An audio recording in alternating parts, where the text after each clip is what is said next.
Thank you very much. It's a pleasure to be here. I haven't been to Michigan very often. Actually, my very first conference attendance was here in Michigan at some atomic physics conference of no. Kind of interesting.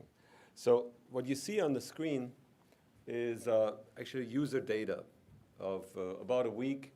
The red dots are people that come to the site to look at seminars, tutorials, lectures.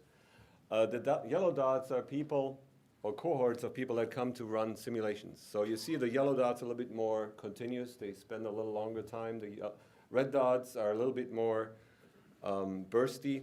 And the bigger the dot, the more people are showing up at a given time at a given location. So this is not made up data. This is the real thing.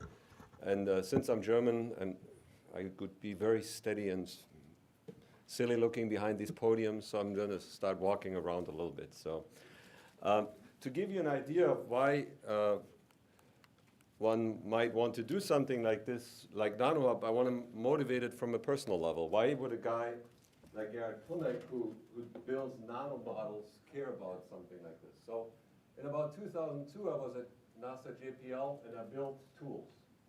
And they were being applied for electronic structure, for quantum dot detectors, etc. I was in a group that built the first Beowulfs at NASA. And when I was interviewing for that group in 1998, I told my boss to be supercomputers are utterly useless for engineers. And they hired me anyways, and he said, well, you might change your mind because we just built Beowulf #2 in the world. And it did change my mind in terms of accessibility of computing and making it useful for real work and not for hero experiments. So, but at that time, in about 2002, there was no means of really disseminating what I've done in terms of software, in terms of access, in terms of compute cycles. I was also, at that time, a group supervisor. And I had to manage a research portfolio. I had to interact with people. But there was no real good way to do that. Deal with other national labs. And I really had no way of fostering early collaborations other than a phone call and email. So that was sort of a problem. In 1998, I went to supercomputing. And I had seen something called Punch, Purdue University Network Computing Hub. By that time, they've done this for 3 years of enabling others to run simulations on the web. I saw it, thought it was nice, but I would never want to use it because it's not for an engineer. So in 2002, I happened to visit Purdue again and met again with Mark Lundstrom. And at that time, they were writing or preparing for a big proposal.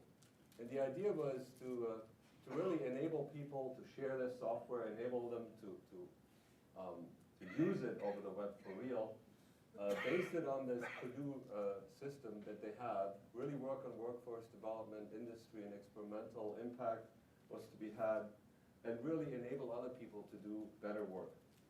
And that really resonated with me, and we came up with a vision that we wanted to pursue, which was enable sharing, impact research and education, impact industry, and build an operational infrastructure that really wasn't there.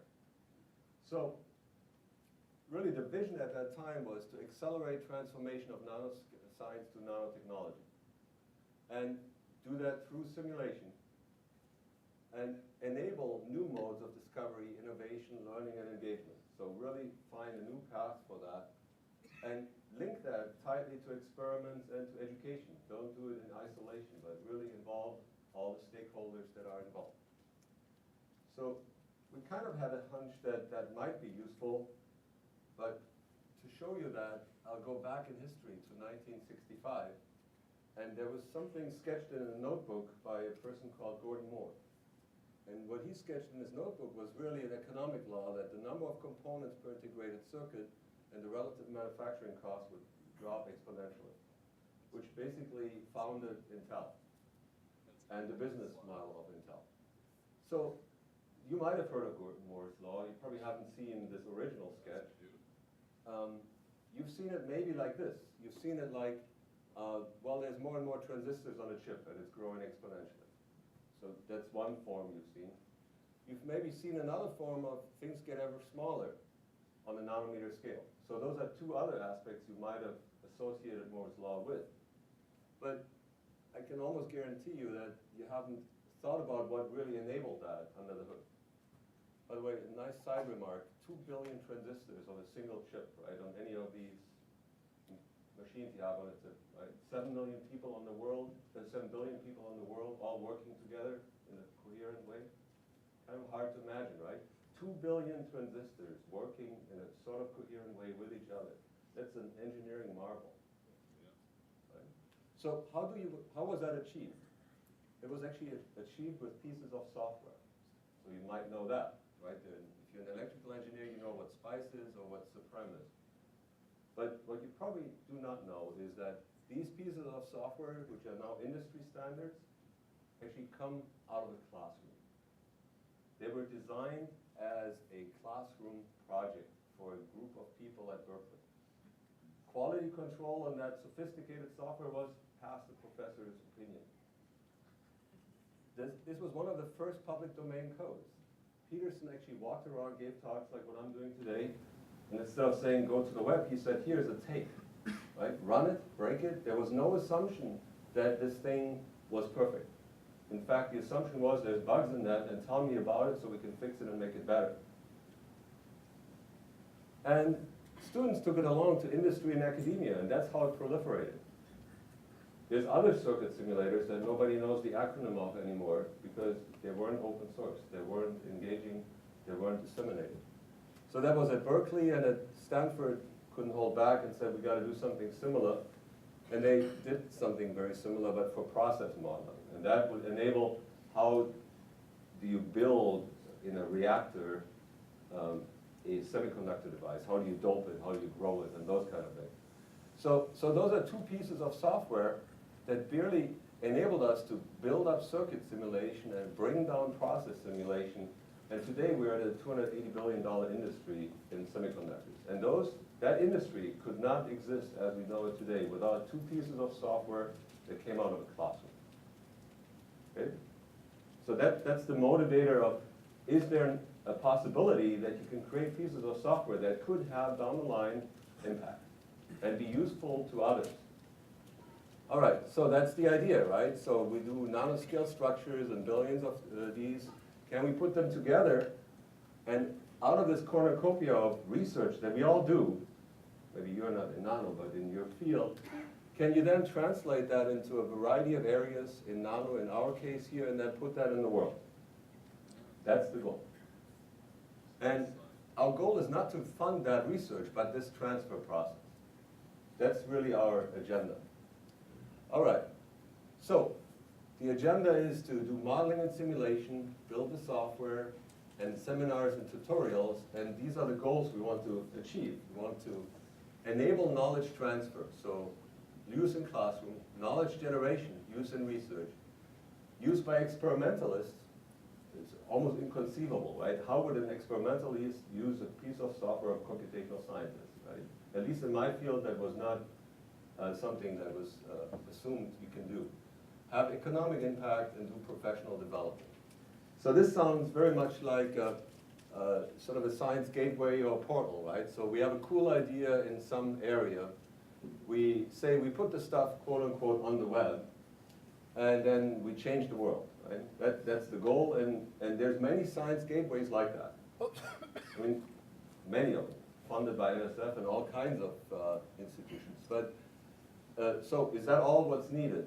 What are the recipes that you need to have in order to make this work? And it's sort of this technology, a lot of it is understanding and some stamina to actually pull this through. And what that means is if you want to build a virtual organization, you have to really look at all the constituents. You can't just look at, say, yourself as the software geek or yourself as the researcher. You have to look at what's around you. So I fall sort of in the geek class of building tools, but I also have to understand what users want. And to a certain degree, I have to appreciate what the CI operation requires. And only if you put all of these three elements together can you build something that is actually as powerful as Nanolog. So what are these obstacles you have to overcome? And I would argue that we really have to bust some myths in knowledge transfer on what's possible and what's not possible. So I'm going to go through these three groups and sort of line out some of the myths that exist there. So the perception or the belief for a researcher is that, well, you can't really use research software in a classroom. That's certainly true in my group of peers. I was also told all the time you cannot use somebody else's tool to conduct research, or even any good research. You have to build your own tools. My heritage is a tool building heritage. So everybody of my peers builds their own tools in order to conduct research. They can't conceive that somebody else would ever want to use that tool or could. And they're too hard to install, they get out of date, and you can't even dream of having enough cycles to provide for a whole community. Now on the developer side, there's another set of myths that, well, why should I share my code? I can write my papers, thank you very much. What's in it for me? Also, if I want to have my stuff run on the web, I have to completely rewrite it. I don't have time for that. And if I have to give it to somebody else, they take it over. It's no longer mine. So those are sort of a set of myths that exist on the developer side. And also on the operation side, there's some myths, right? If you look at a standard proposal headed into NSF for a science gateway, it reads sort of like this. We have one cool application. We need 2 FTEs for 3 years, and we'll put it on the web. And we'll build the infrastructure a little bit around it, but that's all easy. So that's roughly 200K per year or 400K per year for 3 years. That's a perception that exists for web-enabling tools. Also, there was nothing like NanoHub you could buy, and also it needs to be secure and serve users and developers, be affordable and scalable. So those things didn't exist, and maybe they do not. So I'm going to take a little detour and give you a perception that this is not just little Java applets that we run, but that it's real science. So this is my world. We make devices smaller and smaller, from almost macroscopic micrometer scales to atomic scales. We learned that transport goes from diffusive, ballistic to quantum. And when I was a grad student, it wasn't even clear what formalism you would use on describing this kind of structure. Physicists write down a Hamiltonian. They typically work in a law of equilibrium. And maybe they do sophisticated things with self-energies. But I'm an electrical engineer, not a physicist. My problem is I actually have contacts on my devices. They're out of equilibrium, very far from equilibrium. I shuttle electrons through. So this whole thing of dealing with equilibrium isn't even valid for me. Yet I have to do quantum mechanics, statistical mechanics out of equilibrium. So at that time, the non-equilibrium green function formalism was emerging. The cool thing is you can rederive the standard approaches of Boltzmann and drift diffusion. You have a unified model, and you can deal with a whole slew of devices in the same formalism. And we are doing that now. We look at quantum dots, we look at ultra-thin body transistors, nanowires, carbon nanotubes, graphene. Those might have been words that you heard, at least in the popular literature. And it took about 18 years of development of software to do that. And the perception is that to do that, it's incredibly expensive to compute. And it is. We actually run on the biggest supercomputers in the world. This is a scaling result on Jaguar. That's one of the softwares we built in my group. This code scales perfectly well to 220,000 processors. Generates a sustained petaflop of 1.44 petaflop on the largest machine we can do. We can do engineering now. We can do runs in an hour that would take 25 years to run on a single CPU, right? But running multiple things in an hour or half an hour now is engineering. You can actually run multiple scenarios, explore, not just hero runs. And so it's really engineering at the petascale. This is probably the first petascale engineering code. Most other codes I know are science codes customized to a certain particular question. Our code can address all of these different devices that I mentioned. All right, so the cool thing is last week we got an honorable mention in the Gordon Bell Prize. Unfortunately, the Japanese have a bigger machine by now, so we can't compete on that. Yes? Sorry. Okay. So what kind of problems can you solve? We study transistors. So you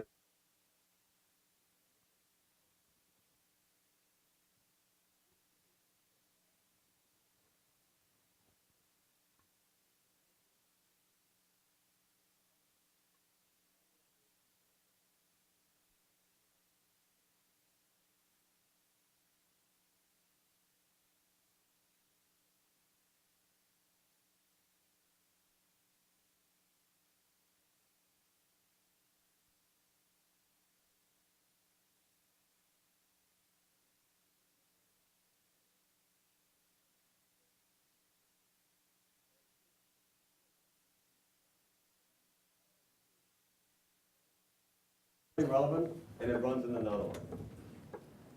Okay? This visualization is just a screenshot of something you can do on NanoHub today. Everybody of your group, this group can log in, sign up, and run this.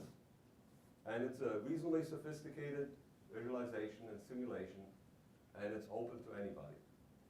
And it gives insight. We can actually, with the simulation, we can help experimentalists tune their devices, understand their devices, and even more, we can do metrology. We can figure out what they have built, because you can't really break these things apart all the time to figure out what you built. So this is real stuff. It's not Java applets you write for a particular class and you're done with it. It's really research code. It runs in the web. So obviously not everybody gets access to Jaguar, right? So they can't run all the highest end runs. But we put it in the NanoHub, and we support 6 tools that are serving over 6,700 users with over 100,000 runs. On research software, I had no way of disseminating before about 10 years ago. But just one software isn't quite enough. You have to have a plethora of pieces of software. In fact, right now we have a system that operates over 220 pieces of software, and they all have these features of interactivity, overlaying data, exploring data, and asking what-if question. What happens if I make this gate longer? Or what happens if I replace these atom types by others? You can actually explore it interactively, at least on the results section. Some things run in seconds, something runs in minutes, others run for a couple of hours. Almost macroscopic micrometer scales to atomic scales. We learned that transport goes from diffusive, ballistic to quantum. And when I was a grad student, it wasn't even clear what formalism you would use on describing this kind of structure. Physicists write down a Hamiltonian. They typically work in a law of equilibrium. And maybe they do sophisticated things with self-energies. But I'm an electrical engineer, not a physicist. My problem is I actually have contacts on my devices. They're out of equilibrium, very far from equilibrium. I shuttle electrons through. So this whole thing of dealing with equilibrium isn't even valid for me. Yet I have to do quantum mechanics, statistical mechanics out of equilibrium. So at that time, the non-equilibrium green function formalism was emerging. The cool thing is you can rederive the standard approaches of Boltzmann and drift diffusion. You have a unified model, and you can deal with a whole slew of devices in the same formalism. And we are doing that now. We look at quantum dots, we look at ultra-thin body transistors, nanowires, carbon nanotubes, graphene. Those might have been words that you heard, at least in the popular literature. And it took about 18 years of development of software to do that. And the perception is that to do that, it's incredibly expensive to compute. And it is. We actually run on the biggest supercomputers in the world. This is a scaling result from Jaguar. That's one of the softwares we built in my group. This code scales perfectly well to 220,000 processors.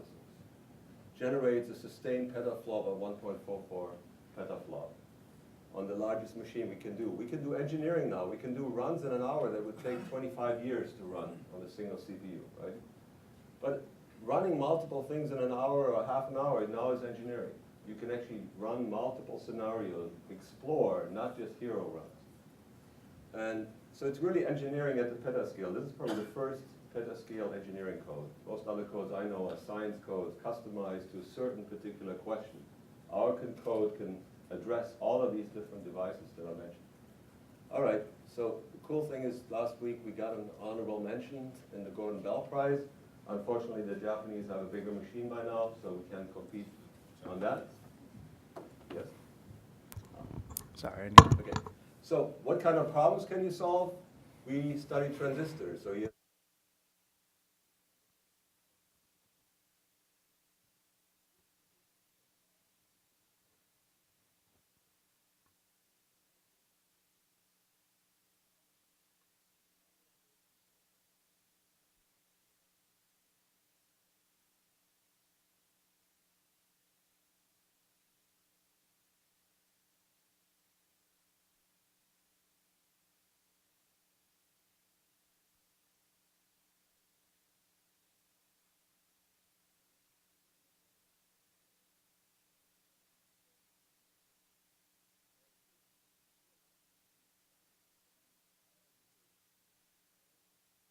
relevant, and it runs in the NanoHub.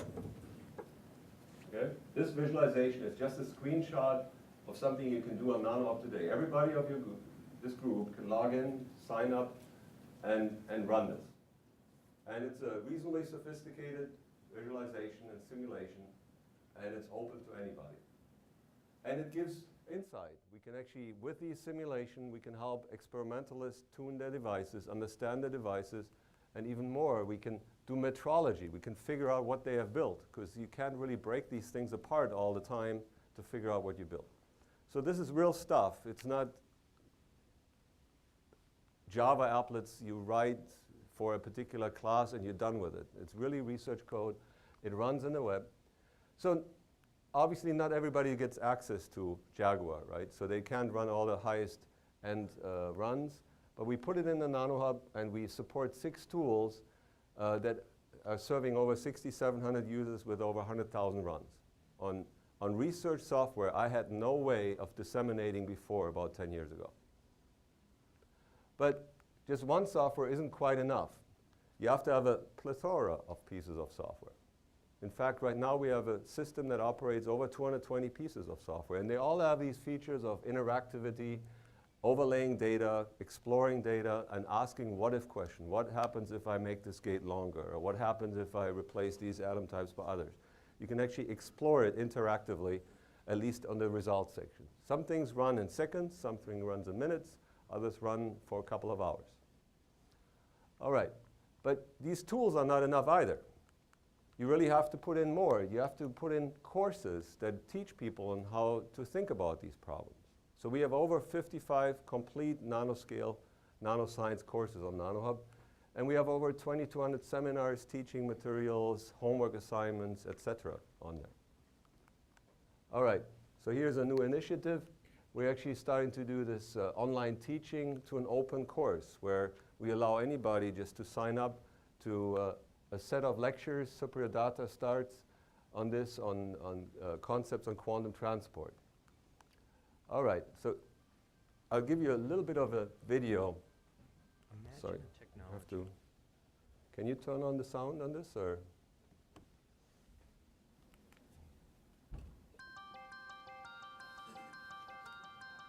Imagine a technology that helps you explore a new area of science. All right, I'll just go through. So it's a science gateway. You can download things, but you can And not only download resources, you can browse seminars. They're interactive. They're basically but learn from leading researchers online. Not with blurry videos, but through animated seminars where you can hear the speaker talk and clearly see his slides, where you can search for concepts and get right to the point.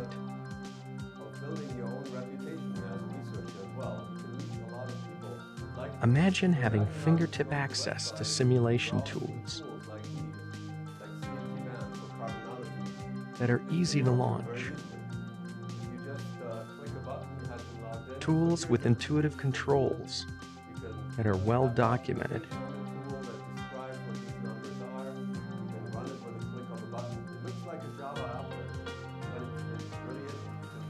And results that are readily visualized. This graphical user interface looks very sophisticated. And not just one It's built tool. by an undergraduate who doesn't even know what a carbon nanotube is in 1 week. Okay? So it can be done. Different tools. Here's a resonant tunneling diode. Before there was a nanopore. This is a transmission. Here's a quantum dot. These are artificial atoms. You can look at the wave functions of these artificial atoms. So here's an S-like orbital, a P-like orbital. Different quantum dot tool that looks at absorption of gold particles. Here's a nanowire tool. This is a more heavy-duty computational tool. When it runs, the runs get actually disseminated into Open Science Grid in this particular case. So it gets submitted here into FermiGrid and GLOW, etc.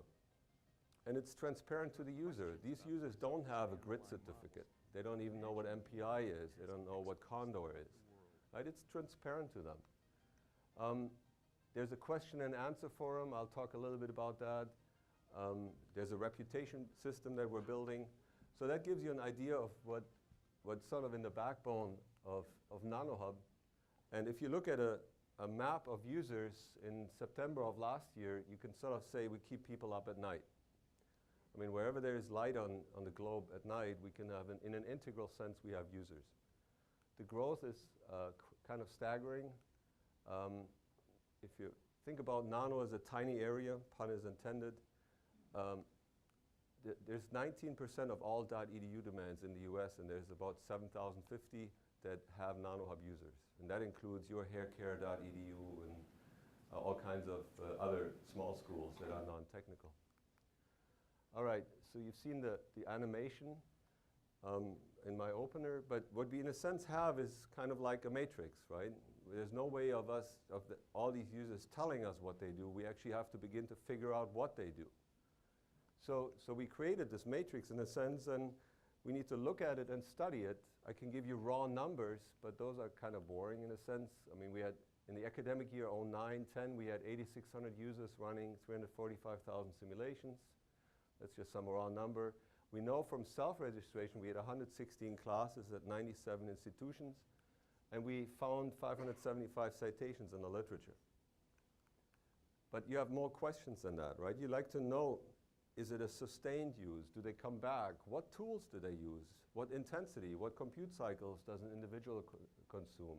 And I always get these questions. Are you research or are you education? What are you?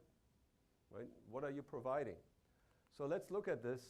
From the back, it might be hard to see. It's basically, on this axis here, horizontal is time and days, and each row is a user, and each speck is a particular activity on a particular day, and each color is a different tool. So I'm going to look backwards in history, starting from June of last year, and you'll see users show up slowly as they zoom by. You basically have this kind of matrix effect, which is kind of cute, but the point is, eventually you start to see some patterns, or you imagine some patterns to see. So here's a streak. Here's a streak right there, more, a chunk. Suddenly a big chunk of users showing up. So there's something there that's coordinated, and there's something there that seems to be rather uncoordinated. And we developed some algorithms that actually look into that data set and try to understand it. So here are some of the patterns where there's basically a cohort of people that comes once, say on a Tuesday, to do their homework. There's a cohort of people that behaves very systematically and comes throughout a whole semester, runs one tool. There's another cohort that looks at one tool, 2, 3, 4, 5, 6 different tools in certain patterns. These are classes. I can positively identify these classes. I actually have contact to these particular ones. I know who the teachers were. And they are sophomores and seniors, freshmen in chemistry, graduate students. And then there's other users that have no correlation whatsoever. They don't seem to fall into patterns. But I know from publication records that these are experimental researchers, and these are computational researchers. And then there's a bigger group here that I know nothing about. And these groups are not small. Like these groups up here, there's A, B, C, and D. We have 96 classes that behave like A. We have 5 classes that behave like B. We have C is 1, D, there's 41 classes that have patterns like these. Now those teachers I didn't talk to, right? I didn't validate them, right? I don't have that much time, and my assessment team is not that big to do all that. So you have to have sort of automated processes now, but we can now measure the classroom size. We can figure out what tools they use, right? Because it's a unique identifier what tool. We can classify those tools as educational tools or as proven educational tools. All right, so this myth that you can't use a research tool for education is sort of busted, right? Because here's a proof. This is not a hypothesis that might happen. We can now begin to measure the time. How long did this tool that might here be a research PhD thesis, how long did it take for that to show up in the classroom? Okay? And that time is, I think, 2 or 3 years on some of those tools. All right, so now this year we're over 3,000 students that behave in a coordinated way like that, in a systematic way that we can identify. All right, we can also measure the computational requirements of these people. So each of these classes, A through F here, I can now plot the number of number of runs they've done and the CPU time they consumed. And you can sort of see there's differences on how these individual students behave. Some of them use it very extensively, others don't. I can now think about provisioning of these computational resources. And on average, here's the sort of the white line where people sort of run 20, 30 runs that take a couple of minutes to run. But the spread is reasonable. I can now look at these guys that are uncoordinated, right? They don't have a certain pattern with each other. They consume a whole lot more cycles. The computational guys are here out in sort of turquoise. They're out on the fringe. The purple guys are the experimentalists, don't run as much. And these are the self-study users that I don't know much about. I can compare these. I can put them on the same chart. It turns out, so these computational guys, these researchers are running more and more extensively, on average, an order of magnitude more runs and more intensity. And these guys I know nothing about, they behave like these classroom users, but they're uncoordinated with each other. They just show, they learn just like classroom users do. All right, so myth number one, you can't use research tools in education is busted, right? Here's a concrete proof with numbers. And the codes are too hard to install. Well, not really, because nobody installs any codes. I mean, who of you teachers has any privilege in your own classroom to install a piece of software? Nobody, right? You have to overcome that where they can just use it without installing anything. Us software guys say, well, yeah, no problem, you just install it. No, but the end user cannot. All right, so the next myth is, well, you can't use this for research. This might be good for education, right? Yeah, the simple stuff, you could teach some bits, but research you can't possibly do. So I started to dig out the citations in the scientific literature that cite tools on NanoHub, or they cite NanoHub themselves. So each dot here is a paper, and the colors mean something, so I spell it out for you. Here it's nano, right, in red. There's papers about cyber infrastructure out here. There's no papers that talk about how you use NanoHub in education. Those are these guys. And a line between a dot is a common author. So that means we are forming social networks of authors that are outside of our core group, that is us here in the middle. The good thing is there's 56% of the papers are outside of us. So we're not just self-serving doing our own stuff, but the stuff is actually getting out. Some of it is connected to us, some of it is completely self-standing. So today we have over 1,400 authors. We had 719 publications that we can identify. Now, we can also go into these nano papers and actually read them and figure out, are there experimentalists in there? Is there experimental data in there? Turns out about 30% of these papers have experimental data in it. Finding if there's an experimentalist on there is a little bit harder, right? You really have to look for, we designed an experiment, we built it, we measured it, and we either used software to interpret the data or to design the experiment, right? So there's about 12% of the papers that fall into that category, which I claim is a success. It really means we are enabling others that are sitting on the outside, that are experimental workers, that use our research tools. So the myth that an experimentalist will never touch this is also busted. So then the next thing, after I show these kind of charts, they say, well, yeah, that's fine, but it can't be good research. So how do you quantify good research these days? You look at the H-index. So I presume you guys know what an H-index is, so I don't have to explain that, but basically you rank the citations of the papers you wrote, and if you have more than 6 papers that are cited more than 6 times, then your H-index is 6. So here's an example of a young faculty member, so he's doing well with 6 after 3 years of his PhD. Here's an example of an Academy of Member of Engineering. At the time, 2 years ago, his H-index was 37. So with some 500 papers, 3,200 secondary citations, you could ask yourself, if NanoHub were a co-author on these papers, what would the H-index be? right? Supposedly, if you're in business for n years, your H-index should be on average n. We were at that time in business for 8 years or so. So our H-index at that time was 27, and now it's 30. So that means not only can we support research, it actually is impactful research by whatever that means, right? It's H-index, we can agree or not agree, but it's at least one metric. All right, so what are these people doing? So here's a network. I can now home in, this is an older chart. I can home in on, say, a certain tool set. Like here's a tool, Shred, that is very popular in research.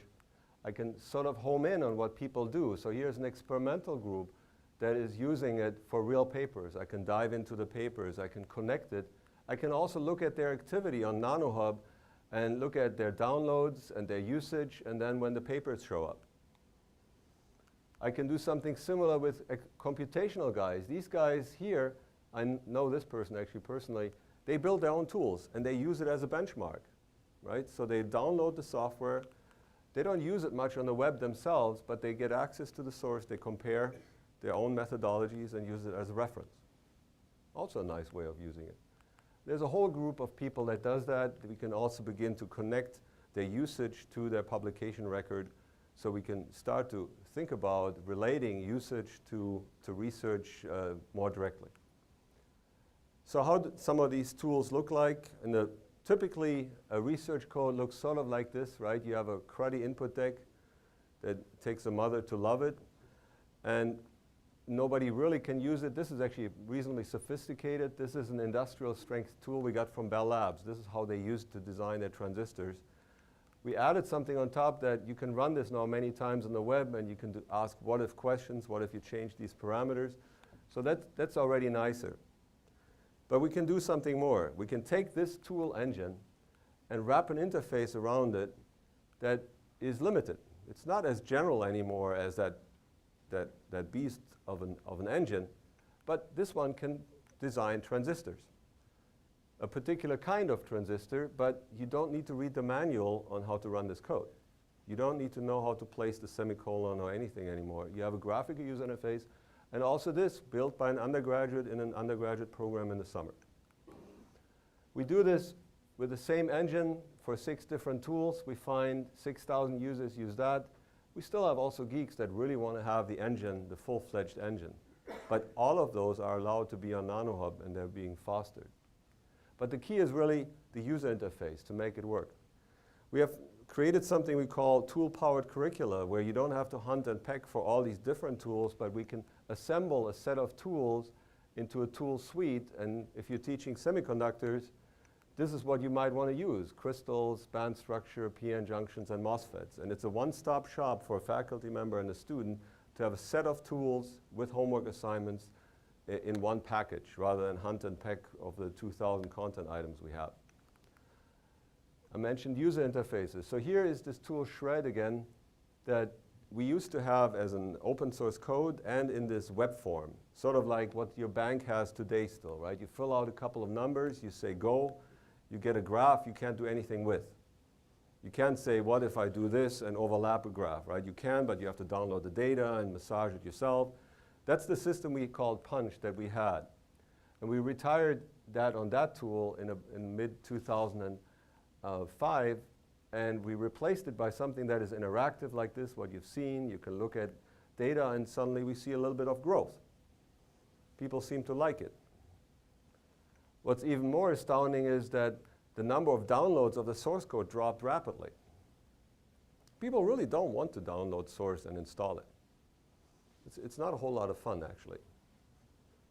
So this is a proof that the interface is critically important, and that you have to think about it, and not just a computational guy that says, well, I can do it myself. That's fine. If you really want to enable others to use your stuff, you really have to think about how they would use it.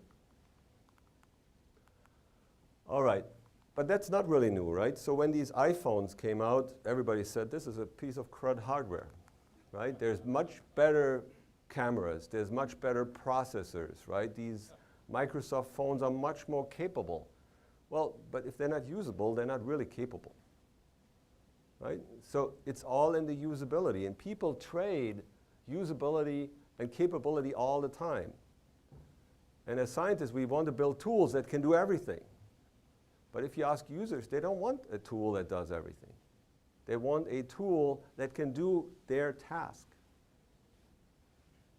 And you can make their task much easier, much more powerful if you actually think about what their task is. All right, so the myth that you can't use somebody else's code to conduct research is busted. Experimentalists are using it. So next one is, why would I put something like that on the web, right? I can write my papers. There's no real incentive, and I'd have to hand over my code. So the normal web deployment looks like this, right? So you have a scientist or a graduate student that has a cool piece of software, and then you have a boss that says, you got to put that on the web. And maybe that boss is rich enough and has money enough or has a grant that says, okay, we really put this on the web, so you hire a web developer, and that web developer speaks Java, Perl, or PHP. This guy does not. I don't speak those languages, actually. And then slowly, in 2 or 3 years, you have a facsimile of this tool show up in a web form.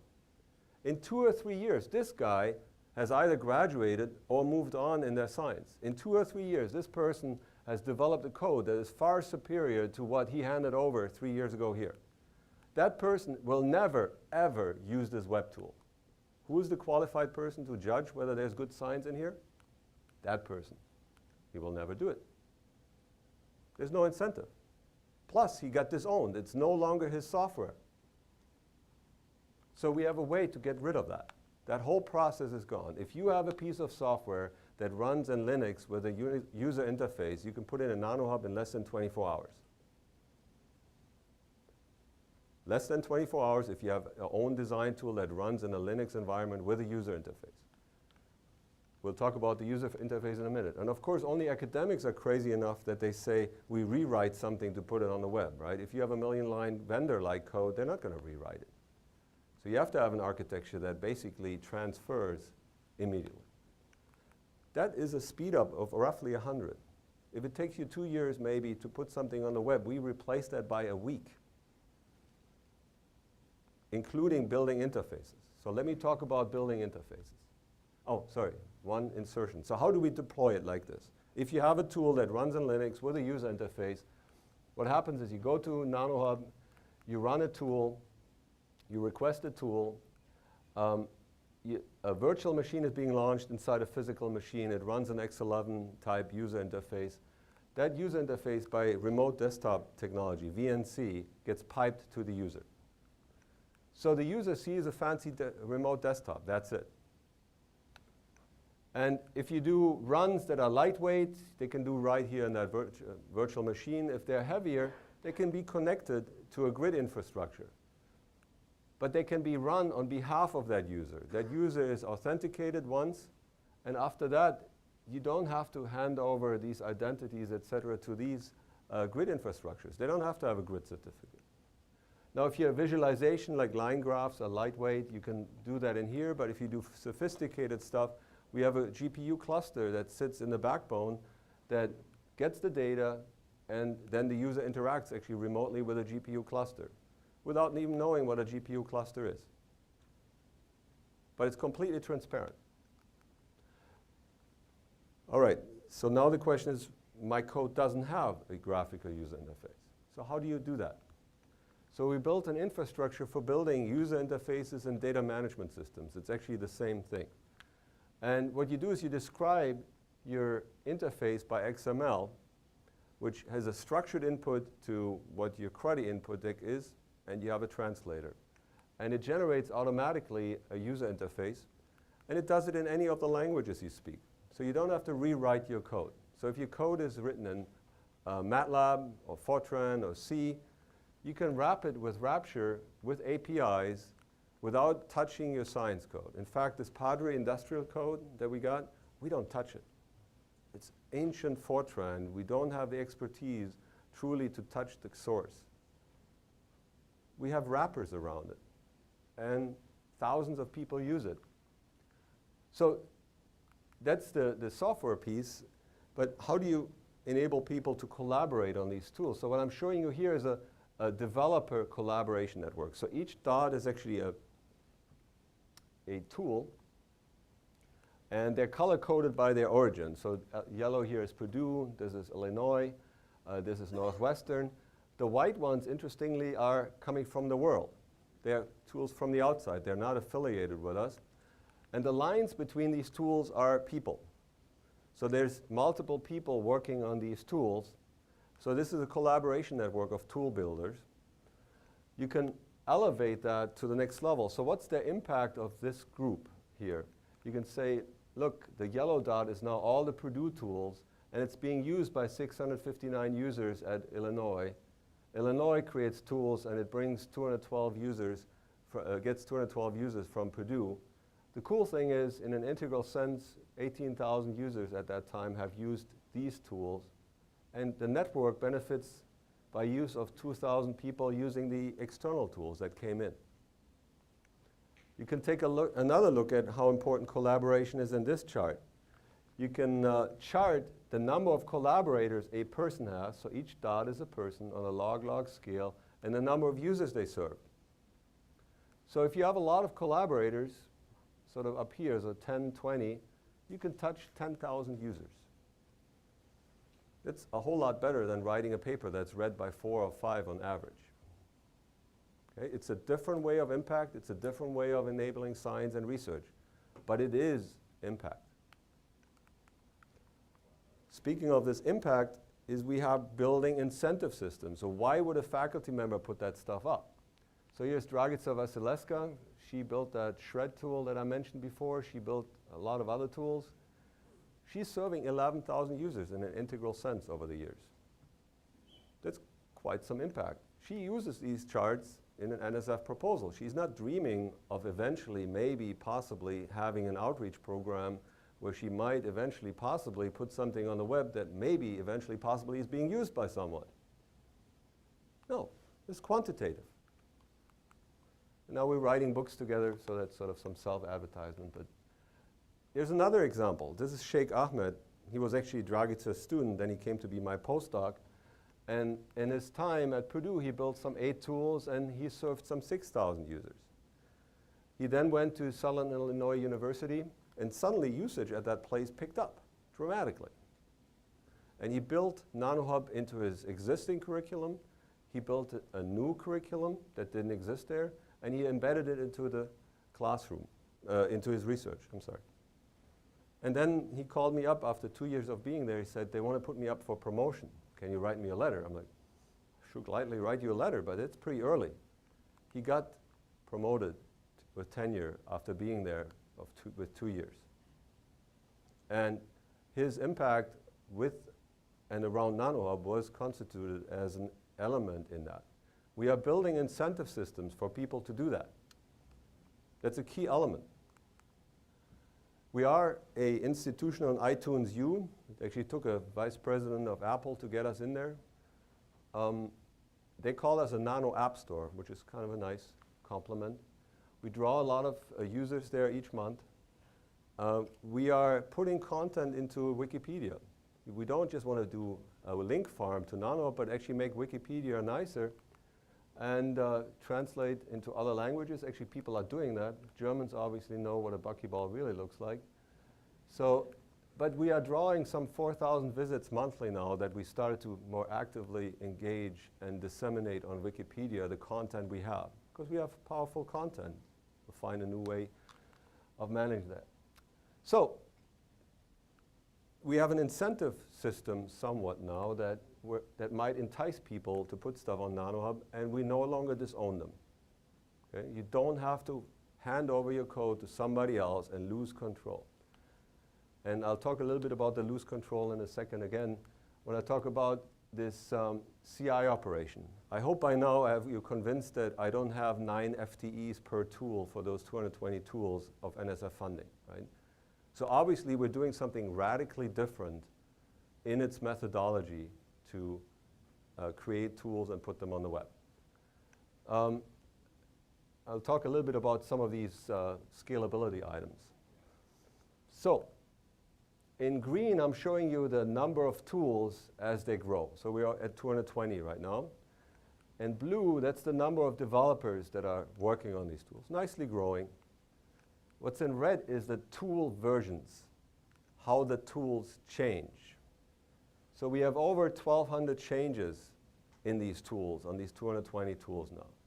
We no longer disown the original owners. They stay connected. They improve their own tools.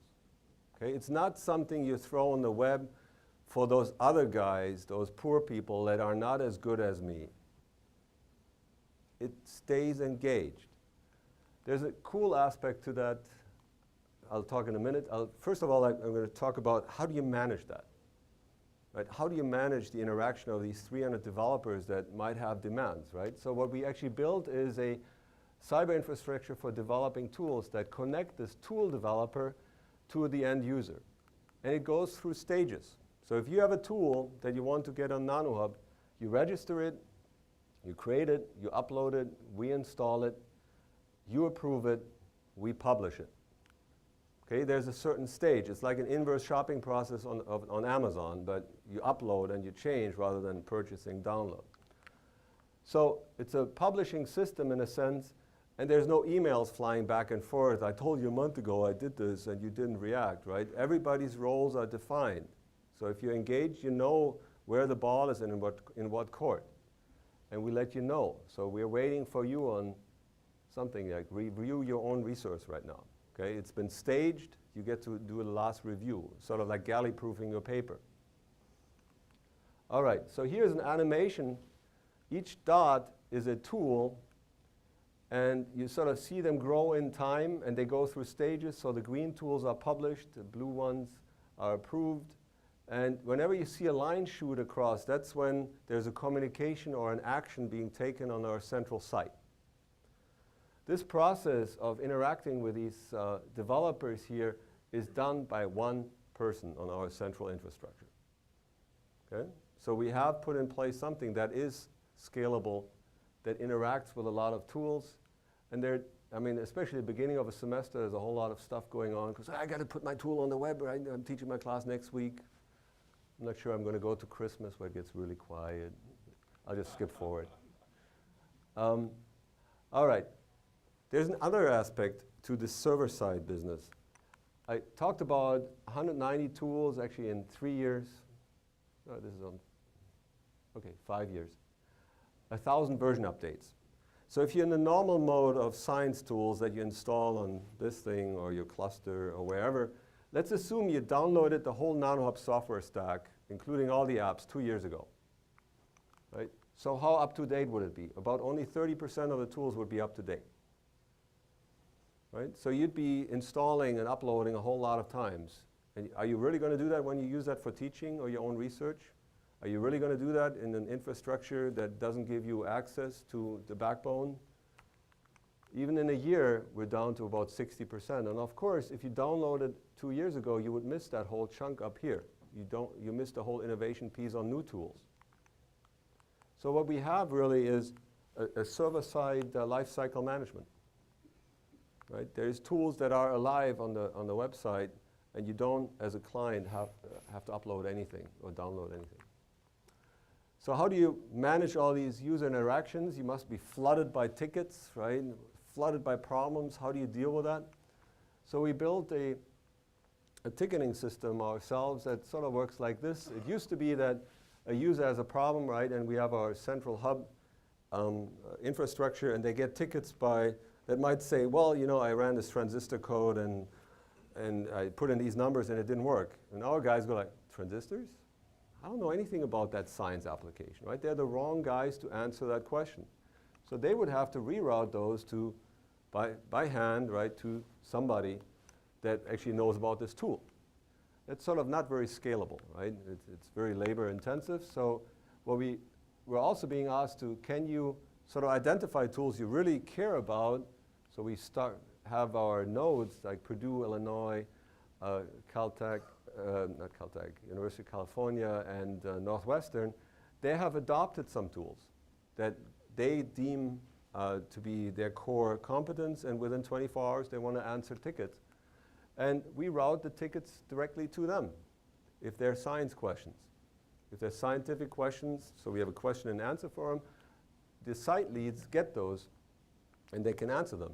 The core team only asked to answer tickets when there's a systematic error, like my tool doesn't start, right? That's a system error type thing. All right. So, and then there is a sort of a ticketing system that goes into your dashboard where a developer can see, oh, these are questions I have. These are new questions. I should go there and ask them. So it's integrated in their workflow rather than sort of exterior to, oh, yet another email. All right. So we built a strategy for community-supported tools as well as NCN core-supported tools. There's another aspect that is, we had a lot of questions on these unsupported tools, but not a whole lot of answers. Right? You need to have some sort of incentives to answer those. So you can earn nanos now on NanoHub. Right now you can't do a whole lot with them, but get some t-shirts or cups. But maybe down the line you get more storage, you get faster computing. So we built a virtual economy on maybe fostering collaboration, fostering participation. After we did this, we basically 3 to 8 times fold increased the activity on the question and answer forum. People actually like to earn some nanos. These nanos may not be very meaningful by now, but it did foster contributions.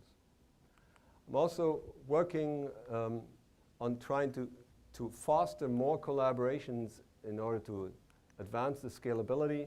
I'm working with Anja Savikin. She's in the audience here as well. She's an economist, right? So can we study certain characteristics of users that some of them are anonymous, some of them are not? Can we give them incentives to collaborate? And we really have 3 types of contributions. We have tools and educational content, and that's not easy, right? That doesn't take 10 minutes and clicking on something, right? That's a pretty dedicated task.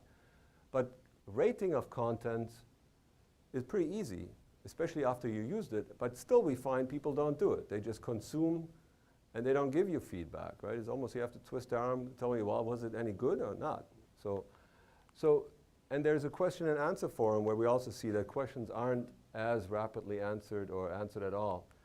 So we did a study that is really a field experiment where we contacted other users, and we had some findings that that really people look for private benefits. If you talk to them about it'll be better for you if you do this, rather than it'll be better for the community, who cares? Seems to be the answer. People are driven by their private interest, and that's what that study effectively said, and Anja is in the audience there. If you want to talk to her about this, you can. Here's another old slide, 2006. People asked, so can you possibly provide these services, right? And I started to plot time per run and number of users, and basically there was an exponential line saying, only if you run fast will you have a lot of users. Seems intuitive, right? And we said, we really start down here and we will work up there. This is actually original slide. This is where we were in 2009. Basically, that exponential fall off has vanished. That means we have created user interfaces that make it worthwhile to wait for a while. Okay? So that's the positive message, I think. So people talk about HPC, high performance computing, and how critical that is. My key element is supercomputers by far are still utterly useless for engineers unless you really make them available and transparent. And that's what we do. We make them available where needed and enable people to use it where needed. So we've built an infrastructure that supposedly a university couldn't build, and that's one of the myths to overcome. The codes don't get out of date. In fact, they get updated all the time. And so far, we haven't run out of cycles. All right. Bit of industry impact. I can look at my citation maps. 8.7% of these papers have authors from industry. I think that's pretty good. When I was in industry, I wasn't paid for writing papers. I was paid for something else. So even in a research type environment. So actually, I consider this a pretty high number. I talked about this Omen and Nemo code. It's being now used and transferred into Intel. They're starting to use it in their research groups. There's actually a really cool tool. It's a virtual STM instrument. So that's a tip scanning over surfaces. That is being used by all 3 AFM manufacturers in the US to advance their instruments, to test their own tools. And there's a quote that states as much. There's now initiatives to take these tools and not only virtually measure them, but also virtually build what a carbon nanotube might look like on the surface, and combining instruments like that. So it leads to new funding. So I'm sort of winding down now in terms of the achievements or what was important. We demonstrate knowledge transfer, knowledge generation, we have economic impact, and we work on professional development. Those are the things we had set out to do. And so you can ask yourself, so what do some of the users say? And I looked at some top 75 words of 159 notable quotes, and 527 content reviews, and people are looking at simulation and tool, presentations, they're using them. Some of them think it's excellent, they like it, it's good, lectures. So those are some of the words, top 75 words. This is done with Wordle. I'm not sure if you're familiar with that.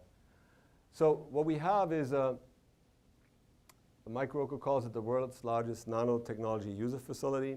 In an annual sense, we have 180,000 lecture users, 11,000 simulation users, 300 simulation developers, 830 lecturers that contributed to NanoHub. So it's a community that's forming. I've shown you systematic use in research, systematic use in education. So in a sense, you have a science gateway's dream, right? So the question is, why aren't there many more like that? What's so hard? And it's really so hard because there's worlds in between research and the real world. And in investment, you call that the valley of death. And you kind of have to come over this valley of death, and you have to have a prescription to do that, and some methodology and processes. So I'm going to try to give you 7 criteria for that. So one is, sounds like duh, you got to have stuff the world wants. You got to have a lot of stuff the world wants. Much more than NSF will ever pay you to put on. You have to have leverage, lots of content. Okay, so if your proposal says, I will put one tool online, to me that's dead on arrival. It better be the one tool that's needed for the single tool for the cure of cancer, which is probably unlikely, right? It has to be a plethora of tools. The second one is more subtle. You have to have people that want to give stuff away. That's not as clear either, and finding those right people and engaging them is actually hard. The third part is, well, this is the incentives I mentioned. The third part is the technology. It's almost, in that sense, minor now. You've got to build that bridge. It takes about $1 million a year to just operate bare minimum NanoHub, okay, just to keep it alive and up and running. That doesn't even touch the new stuff, right? The things we want to do to make it better. All right, so we built this hub infrastructure that underlays it. But you need a fourth thing. Faculty members are great, they're inventive, but they don't walk over this bridge. They have lots of stuff to do. Would you like more stuff to do? All right, so we have a process that we put people in place that carry stuff over the bridge. We call them site leads. You might call them consultants. Those are the people that polish the doorknobs on our campuses and find people that want to put stuff on there, engage them, help with the process, and they carry it over. Not the research piece. This is where we spend most of our money, in that tech transfer process. That's something NSF still has a hard time seeing, right? Where's the value in this? Well, the value is nobody's on this side can use it if it's not carried over. All right, so then you got to understand your stakeholders. I talked about the geeks, the operation piece, and the users, right? If you don't do that, you can't be successful. And you have to be open in your assessment. I think it's critical that you're actually really open with your numbers. You figure out what works, what doesn't work. I challenge anybody involved with the Science Gateway, put your stuff up there. Exceed. Put your stuff more open out there and tell us who uses it, for what, and what the impact is. I think that's an incentive to be built in the community.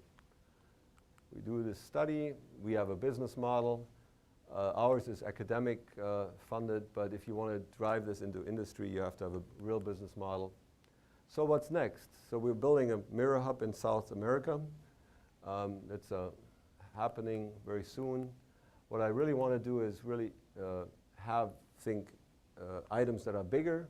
We spun out Hub Zero.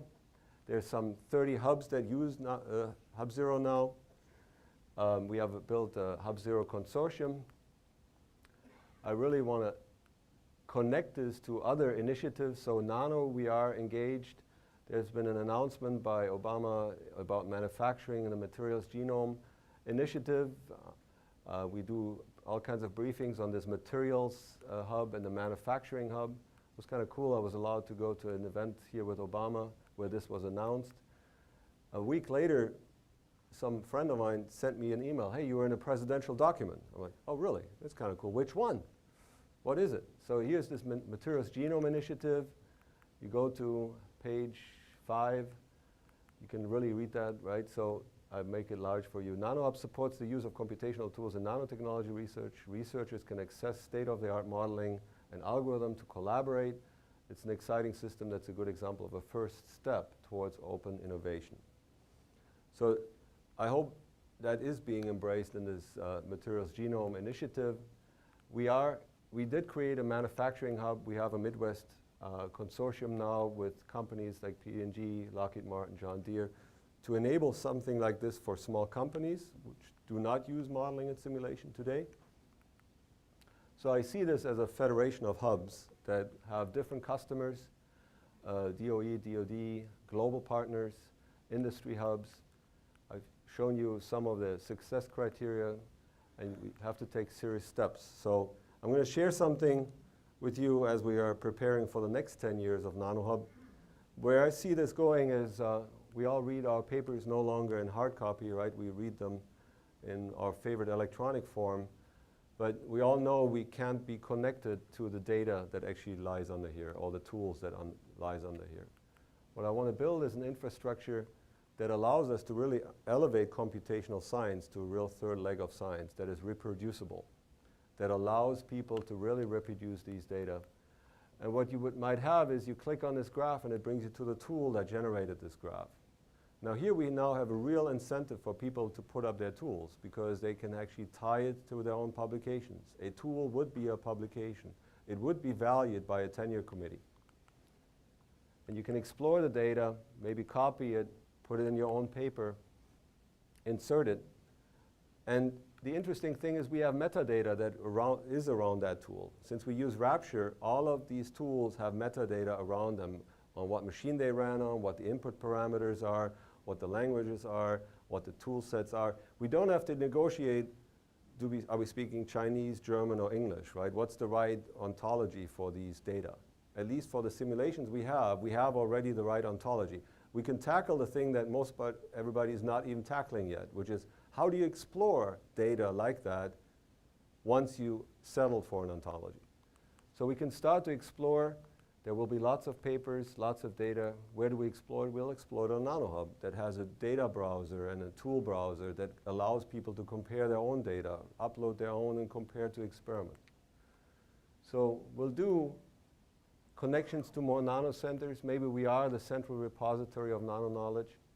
But really I want to make computational nanoscience more reproducible and become the repository for data, enable rapid exploration, revolutionize education. So that's really sort of a big words. So here I'll thank you for your attention.